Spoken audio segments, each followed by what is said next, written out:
जवाब दीजिएगा, बर्बाद मत करिए डिबेट, मेरा स्टेटमेंट का सामना डिबेट करने बर्बाद का। मत करिए प्लीज। तुमको हिम्मत नहीं है, क्योंकि मैं सच बोलता हूँ। सबसे बड़ा इनके पेट में दर्द ये है, आप बोलिए। सुनो, सबसे बड़ा थोड़ा डाउन यार, इसका आवाज कम करो। ये इसका सबसे बड़ी प्रॉब्लम ये है, क्योंकि ये जानता है कि मोदी जी के वजह से आज पाकिस्तान फकीर हो चुका है। FICA नोट, फेक करेंसी, दो फैक्ट्री इन्होंने कर रखा था, और पैरेलल इकोनॉमी चल रही थी पाकिस्तान में। जब तक FICN चल रहा था, जब तक नोटबंदी हिंदुस्तान में चल रहा था, ये लोग मौज कर रहे थे।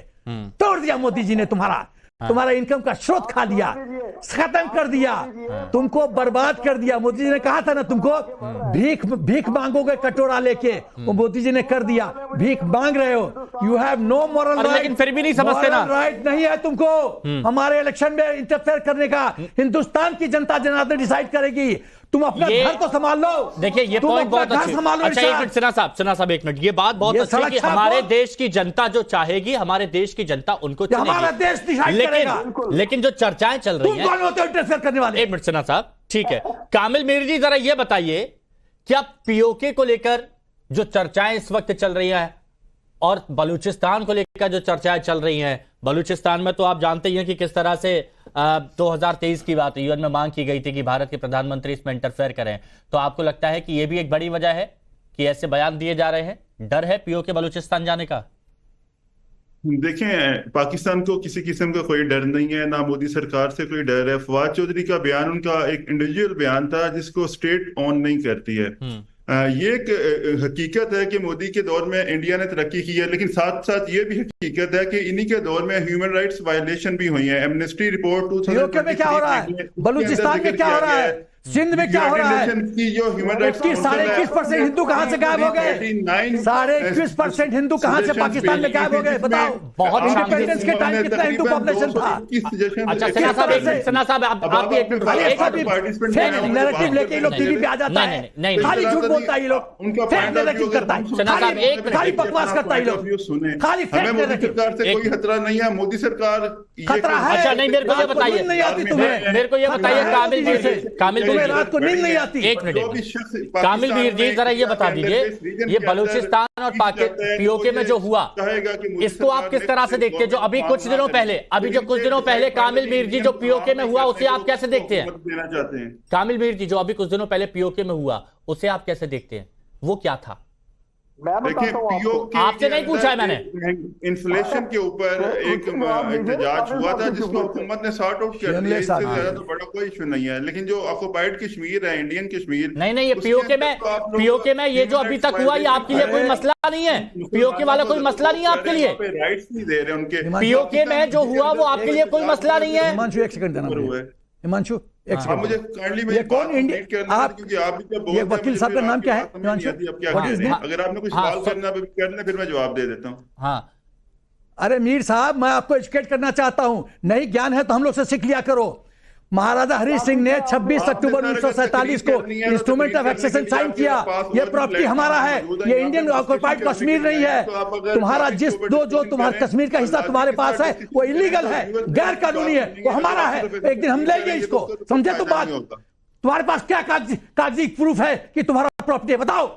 खाली हवा में बात करते हो, हवा में बात करते हो। जो इंटरफेरेंस हो रही है, कुलभूषण यादव, ये हमारा हिस्सा है, हरि सिंह जी ने हमको दिया, ये हमारा है। मैं चाहता हूं कि थोड़ा सा इस मुद्दे पर बहुत गंभीरता से बात होनी चाहिए। प्लीज थोड़ी देर शांति बनाए रखिए। आरजू काज़मी जी प्लीज। आरजू काज़मी जी, बलूचिस्तान और POK में जो अभी पिछले कुछ दिनों में हुआ है, क्या यह भी एक बहुत बड़ा मुद्दा है?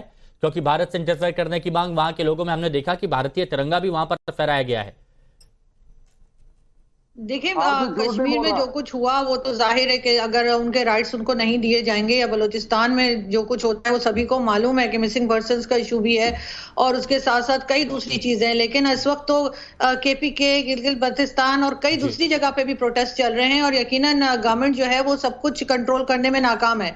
इसलिए कि जाहिर इकोनॉमी अगर नहीं है और कंट्री की, और अगर इधर उधर से सिर्फ हम लोन्स लेकर और गुजारा चलाएंगे तो फिर कैसे होगा? इस वक्त भी लोड शेडिंग हो रही है और बहुत कुछ हो रहा है, तो ये चीजें तो बिल्कुल हाईलाइट हुई हैं। अब अगर आप कश्मीर की बात करें तो इस वक्त कश्मीर में तो बहुत ज्यादा हंगामा था और बहुत प्रोटेस्ट था और सारी दुनिया ने देखा। तो अच्छा एक बात और बता दीजिए गवर्नमेंट को काज़मी जी, एक बात और बता दीजिए, काज़मी जी एक बात और बता दीजिए, क्या पाकिस्तान की सरकार, पाकिस्तान की हुकूमत ये बात समझ रही है कि पाकिस्तान की आवाम, पीओके की आवाम का जो रुझान है वो भारत की तरफ बढ़ रहा है, पीएम मोदी की तरफ बढ़ रहा है, और ये एक खतरे की घंटी है उनके लिए, इसलिए शायद इस तरह के बयान, इस तरह की बौखलाहट?